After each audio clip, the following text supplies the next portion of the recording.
This is Day Trader Matt here, doing a recap for the 28th of August, Tuesday, and basically the markets did gap down a little bit, only to rebound, sell off, and rebound again. Today we had 3 trades, and all of them were successful. We were working inside of a maximum profit potential of 10.25 points or 41 ticks. Actual entries and exits, we made 8 points or 32 ticks. Basically, our first trade, we grabbed along pretty much close to the open. It went up a little bit. We took a little profit, got stopped out at a plus quarter on the rest. Then it chopped around a little more, and we got long again. And this time, it actually worked out pretty well in our favor. So we took a little profit and a little more profit. Then the markets did come back down. Waited for the news event, and it was the worse than expected news, but the markets did rebound off of that. We grabbed a long up here about a few minutes after the news, and it actually worked out very, very well in our favor. We took the first little bit of profit up here, and the second we took up here, and then you can see the markets actually did continue a little bit higher, but it is what it is. You make your entry, you take your profit, and it is what it is. You walk away, come back with more money the next day to hopefully have another positive outcome, and that's what it's all about. That's basically what trading is all about. Every day is going to be different, and every day is going to be a new adventure, so to speak. So anyway, with that, I'd like to encourage everyone to stop by and check out our website at www.businesswithtrading.com. Every day we do focus on the ES, or the S&P Futures. It's my favorite market, and I do enjoy it a lot. And the members enjoy it as well. And just to be able to talk about my favorite market every day and show how I trade it, it's been a lot of fun. It's been awesome.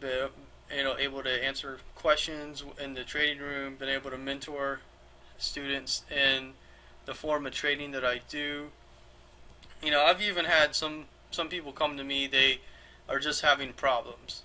They trade pretty well, and then they lose it, and then they trade pretty well, and then they lose it, and they trade pretty well. So it's their style of trading is actually working for them, so they don't need to change the style. They just need to change their approach, and that's where I come in. I'm able to help with that. So if that's all you're having trouble with, I'm able to come in and diagnose the situation, so to speak, and say, hey, this is what I'm seeing that's wrong, this is what I'm seeing that's not wrong, and this is what we need to change to be able to get over that hump. And to be able to do that with clients is definitely pretty cool. It's pretty fun for me, and it's definitely gratifying to see, hey, it's I'm able to help individuals in this environment, and show them what they need to do to to recover, to be able to trade better. So it's definitely pretty cool, and a lot of fun for me. Just if anybody watching this video, if you're struggling with your trading, whether it's a psychological barrier that you need help with, or you just don't really have a style or strategy, feel free to email me. You can sign up for the newsletter on the website. You can email me directly, support@businesswithtrading.com. If you want to talk on the phone, you could Skype me at DayTraderMatt.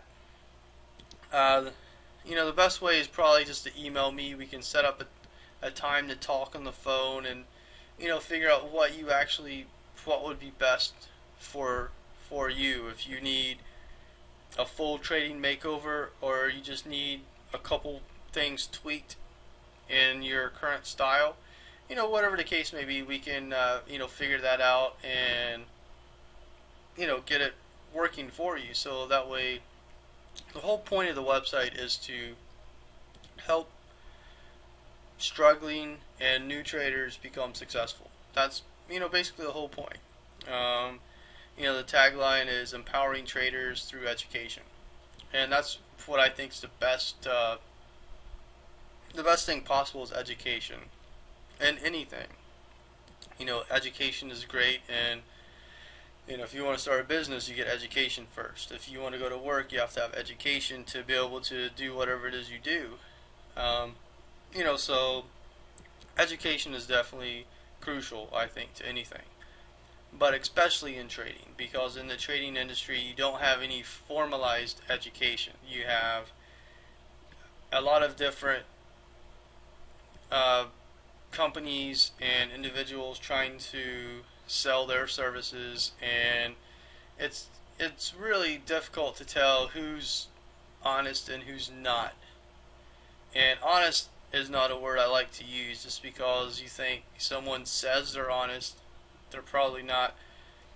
And that's why I don't like to use that word. It's I guess it comes from when I was younger, but you have a lot of different groups out there trying to sell their systems and do this, and they have different strategies and whatnot. And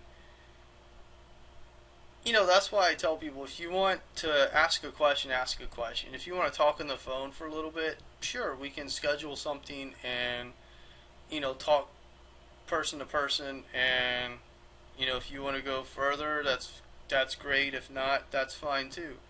I'm not a pushy person. I'm not gonna get you on the phone and try and sell you $500,000 worth of stuff, because for one thing, I don't sell that much stuff, and for two, it's not conducive for any positive outcome going forward.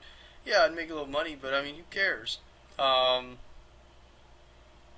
Being a trader means that you have to have money in order to trade. If you don't have any money, then you're not going to be able to trade at all. So it doesn't really matter. And that's why I always talk about, I want to keep the room small. I don't really want to have 100 or 1,000 different members. It's better to keep the group small, and that way everybody can learn and grow. And and that's one of the reasons I try to keep the price higher. You have trading rooms for $20 and $30, but having it over $100, you're only going to get the people who really want to learn how to trade. If you've seen the movie Boiler Room, they talk about that a little bit. The pikers versus a person who's genuinely interested. They say, pikers are going to ask how much vacation time you get. They walk with the bell. And the other people who are serious, they're going to become millionaires. The analogy does twist a little bit to be able to relate to trading, but it's the same type of concept. A lot of new traders come into the market and they think they're going to turn $5,000 into $105,000 in 1 year, which is so unrealistic. It really, really is. And I try to drive that point home, that there's no way you can do that. But you have trading books out there. I turned $2,000 into $2 million in 2 years. I turned $3,000 into $500 million in 5 years. And yeah, that is possible, but it's very, very unrealistic for the average person, because the average person does not have that education, the training, the skill, and a lot of times the motivation to really persevere through the tough times, to be able to learn the information necessary. So anyway, with that, I'm going to go ahead and conclude the video. Before I do, let's go ahead and check out the news for tomorrow. 8:30, we have preliminary GDP looking for 1.7%. Prior reading was 1.5. Preliminary GDP price index looking for 1.6%. Prior readings the same. At 10 o'clock, pending home sales looking for 1.1%. Prior reading was negative 1.4. 10:30, we have the crude oil inventories looking for negative 1.1 million. Prior was negative 5.4. And beige book at 2 o'clock. So that will be looked at pretty big right there, the beige book. So anyway, that's the news for tomorrow. We'll see how these two numbers come out and how this number coincides with them, and should be interesting. With that, I hope everybody enjoyed the video. If you did, please click the Twitter, Facebook, and like buttons. Definitely would appreciate it in a big way. Have an awesome night, everyone. I'll see you in the markets. Thank you.